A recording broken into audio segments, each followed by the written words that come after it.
So I got my smart glasses on to give me augmented reality views like these 3 areas to check on. I'm just kind of wrapping up on this steering wheel, but I've been getting a fault. I can't tell if it's because I got a almost dead battery or something with the wiring. And there could be an issue here, sending of the Tiptronic signal. There could be an issue here in the receiving of the signal. And the way we're gonna find that out is by looking up here and seeing if there's a fault.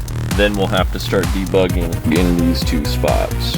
Or it could just be a bad battery. HDC fault system unavailable. Connector C2658. The connector we want to get to is way down in here. You know, I'm going to push in, but also pull the connector out. We need to be in command shift mode. That's what allows our Tiptronic paddle shifters to function. On the left, you have your downshift. On the right, you have your upshift. Up, up. Down, down.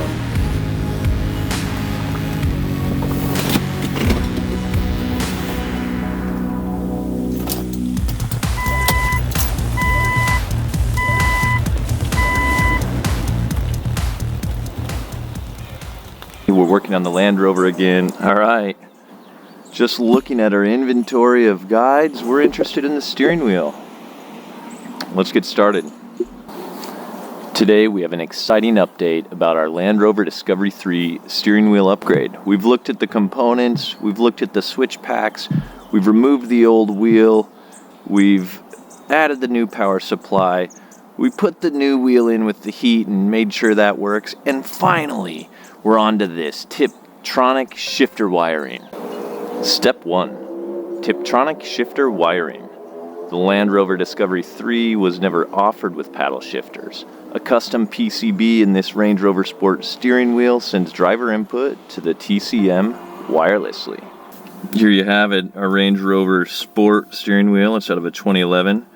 On the left you have your downshift, on the right you have your upshift. These are the Tiptronic paddle shifters. And in this Land Rover Discovery 3, by default, there was no way to kind of like broadcast those signals. And what this retrofit does is it relies on a custom printed circuit board. It's going to wirelessly send those signals. See here, that's what this means. It's wirelessly sending signals. But where are they going?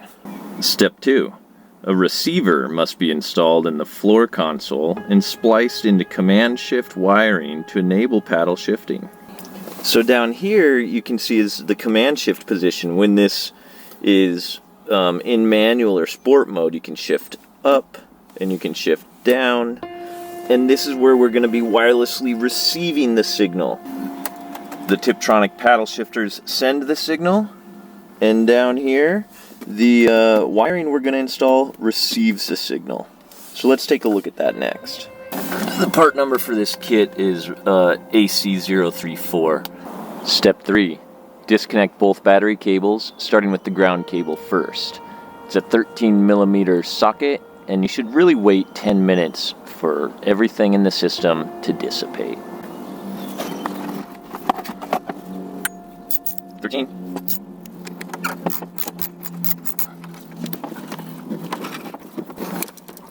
I like to wedge it right here. Can keep it kind of out of the way.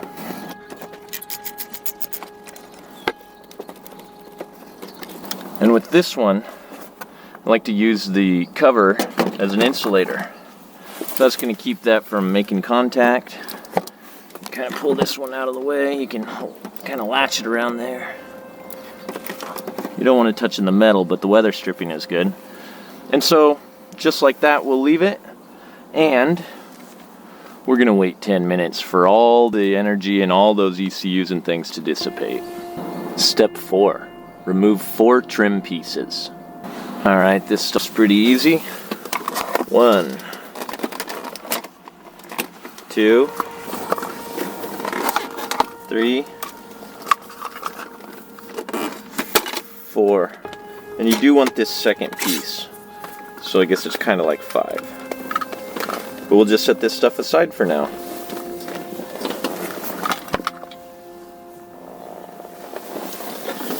Isn't that cool how these numbers kind of stay put?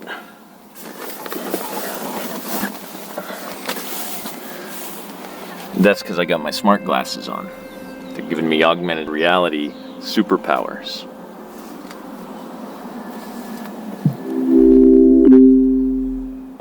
Step 5. Remove gear selector lever. So this thing takes quite a bit of force. You're going to want to push in on this button here.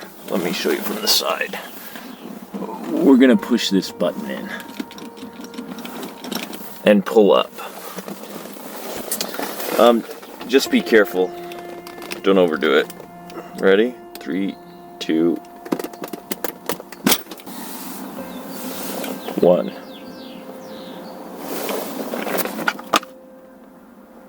Step 6. Remove 2 screws. Torx T25. So let me move this window.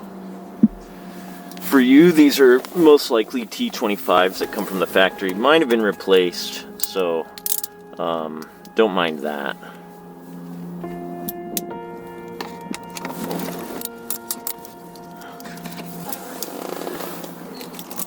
There's my special pine cone.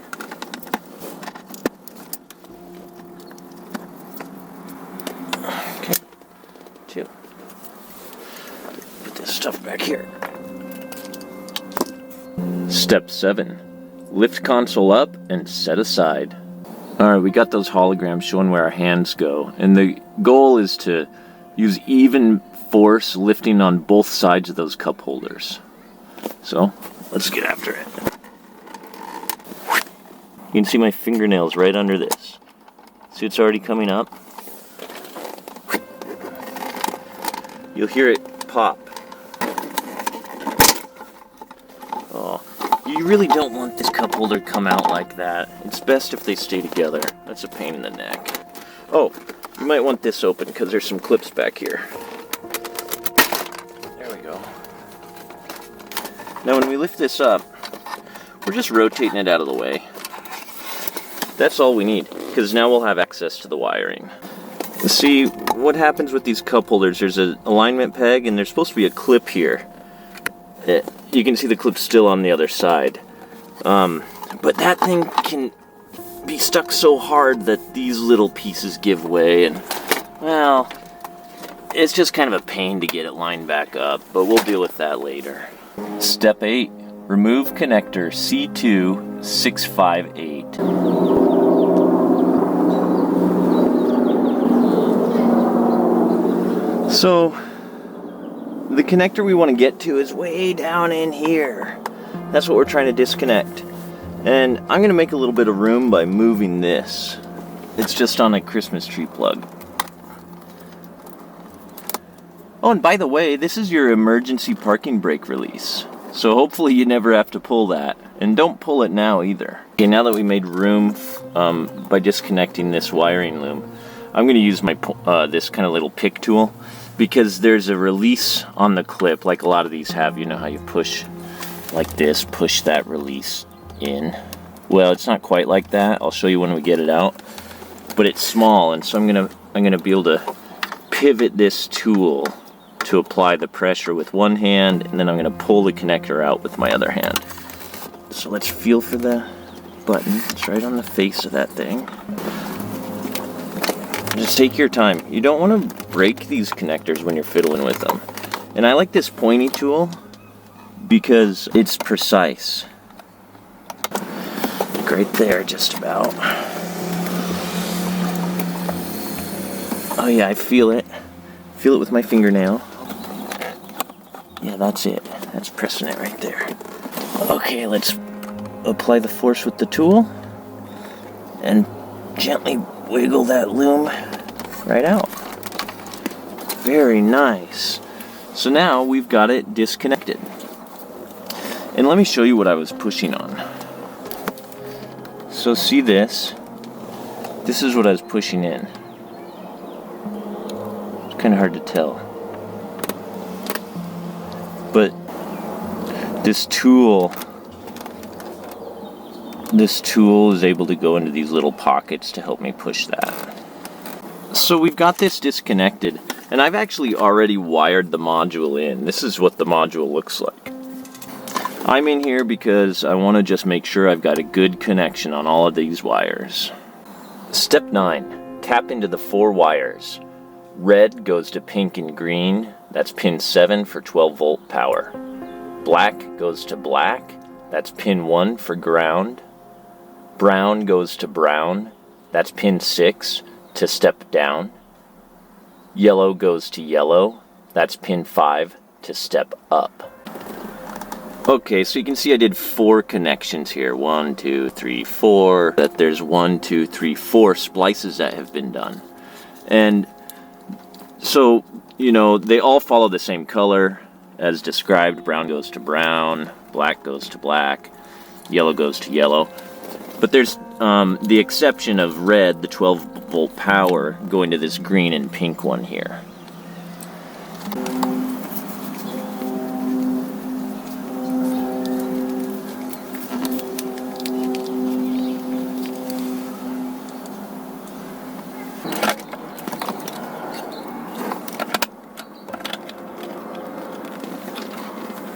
Connector's kind of a little lower down than I thought. There it goes. Did you see it slide in? Watch. Make sure you hear the snap. I never pull on the wiring to check my connectors. You always want to kind of like pinch the connector itself to check that it's snug. So it might be hard to see, but that's what I'm doing. That feels good. We'll just make sure all this wiring's out of the way, which it is. And we'll return this snap fitting here. Like that. And now we can test it. Step 10. Reconnect battery, ground cable last. Here's that 13 we left here. Go to tightening function. Positive terminal first. Yeah, nice one here. And we might get a spark on this one. Let's see.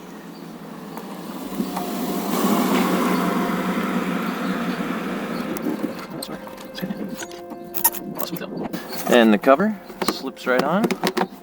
Nice and easy. That's that. Step 11. Test shifting up and down. Verify changes in center display. Okay, we're going to shift down here. We'll shift up here. Back there is where we'll see the result of the shifts.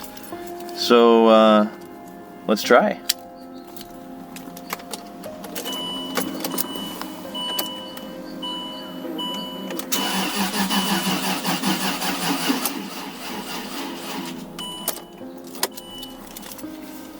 I might have a low battery, I'm not sure. I've been getting an HDC fault. So let's see if it was my wiring or the battery. We're gonna determine if I have that HDC fault right up here. We might get an F there and some information in the center display. So hold your breath. Oh yeah, that didn't sound good. She's dead. HDC fault, system unavailable. Step 12. If you get a fault, verify the connections at the PCB in the steering wheel or at the transmission wiring loom. Make sure everything's good to go and try again. So let's just go check on everything. For this process, we put a module in the steering wheel and we put a module down here in the transmission wiring loom. So that's 2 spots where a fault might occur. Place number 1 is sending the signal from the new PCB. Place number 2 is receiving the signal at the new wiring loom. So if anything went wrong, it would have been in these 2 spots, and it'll be indicated right up here in the dash. Let's see how we did.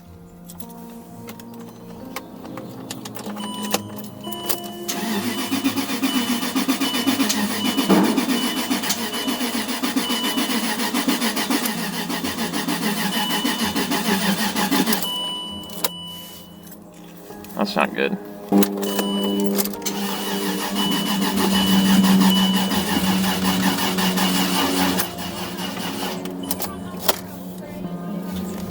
Well, it's not looking good.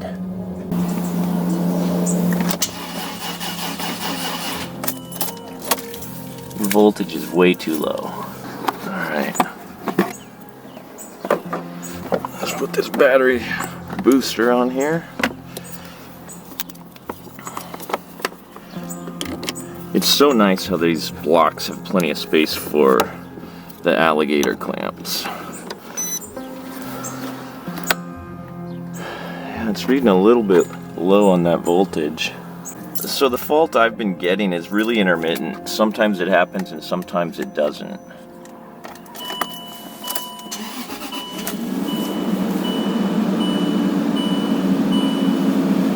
This time no problem. And this is after it was put onto the booster box. The paddle shifters aren't working. There must be a problem with the wiring because nothing's happening when I shift up or down. I can get it to work when I use the shift lever in the floor console, but not the paddle shifters. I'm gonna have to take another look at the wiring. I'm uncertain if it's my wiring problems, but let's double check in here just to be sure. Okay, so here's our receiver module. It's got these 4 wires that were coming out, and the ends were ready to receive these connectors. And they all follow the factory wiring pretty much one-to-one, except the power. The 12-volt power, this red one coming off the module, it goes into green and pink in the transmission loom here. Black goes to black, brown goes to brown, and yellow goes to yellow, but you do want to be cautious with yellow because there's 2 yellows in this connector, and you want the one going to pin 5. So the good thing is one of the yellow wires goes straight to like pin 1, I think it is, or pin 10 maybe. So just don't go for that one, right? You want the yellow one that goes deeper into the loom, and you can kind of differentiate that by looking here. So that's the yellow we'll use. And those are the 4 connections, 1, 2, 3, 4. Just like we say here. Now how those 4 connections work is with this neat little connector, and the ends of the module that you get in the Black Box Solutions kit, this thing is put into one of these. See how there's 2 barrels here, and that's gonna end up clamped on there. And what happens is this little piece of metal, when you fold this closed, and so watch when we close this, watch what's going to happen. That metal is going to go up and through. So you can see how there's kind of some teeth. And when you push it all the way in, what happens is the wire gets pinched between there, and the insulation is kind of cut, and you get a solid connection. So this is what it looks like when it's fully seated. It's nice and square. You can see this ends up being a perfect square. So the reason I'm back in here on mine is because I think I don't have a super solid connection. You can kind of see that it's not fully square. And it might be because one of these wires is a little thicker, so it's a little harder for that to actuate. So yeah, like for example, this is my 12-volt power. I think I might not be getting the best power because that's not fully seated. So make sure you use some pliers like this. And you really want these things to be all the way closed, like that, because you need a good connection. Otherwise, you might get a fault on the dash, or it might not work. So, to make sure all my connectors are fully closed like this, I'm just going to get my pliers, and I'll eyeball them. If I see too much of a shine there, I'm just going to kind of crimp this connector, just like this. Make sure I'm not pinching any extra wires. And let's just get a nice, solid connection. That's one. You can see why we want to disconnect the battery for doing this kind of stuff. I mean, we're splicing into the factory transmission control wiring loom, so this is a serious modification.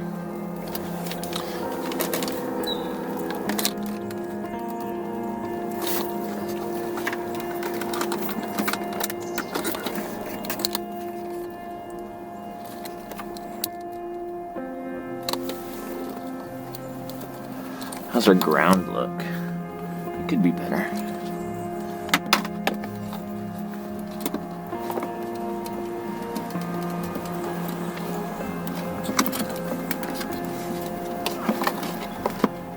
Let's watch that little glimmer of silver and see if it goes in. A bit. Oh yeah, there we go. You know, this is a forever kind of modification, so you really want it to be a solid connection. And I'm telling you, I think I was getting a fault. I think it's because this power tap isn't all the way clamped on. So let's just see. Let's kind of see if this will remedy things. Let me try and get you a close up. Oh yeah, I could feel it go. Pretty hopeful that this will fix my intermittent issue.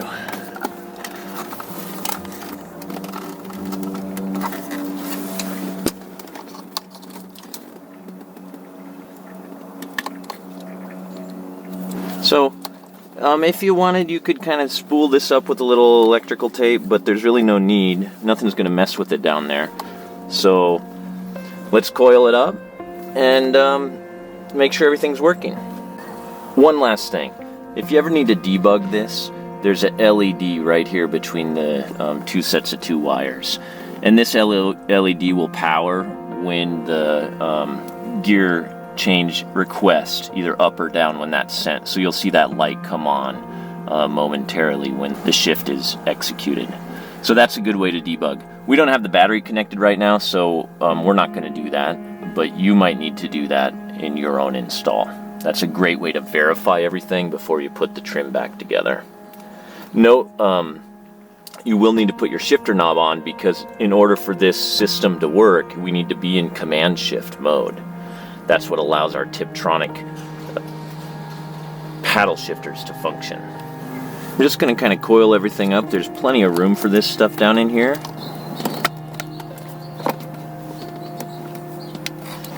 I did a quick test fit and I was getting a fault. Let's see if it shows up. It's been turning over hard, so I got the boost box on the battery. If we get a fault, it'll show right there.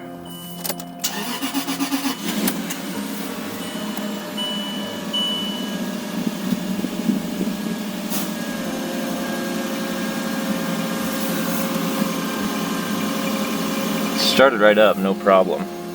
Okay, it's time to test downshifting and upshifting. We'll look right here to see the gear indication.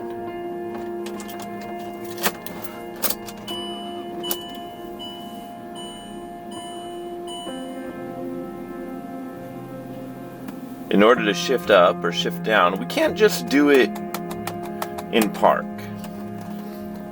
The vehicle needs to be in manual mode here. This is called command shift. When you first go into this, it's sport mode, changes the shift points.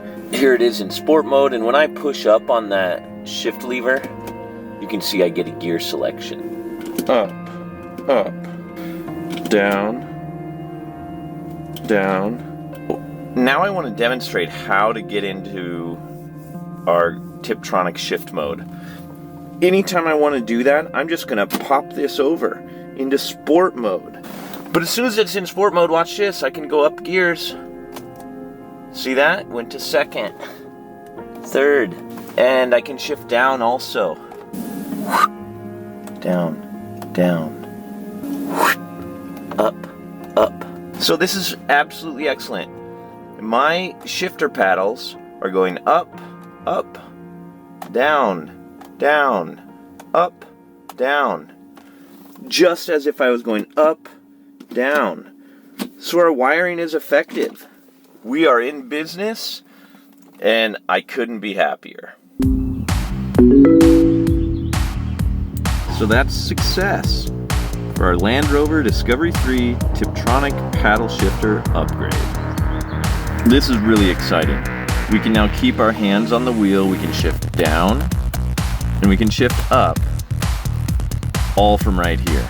You can have your thumbs resting here, and you can even see how these shifters, they go a bit lower here. So all 4 of these fingers rest really nicely on there.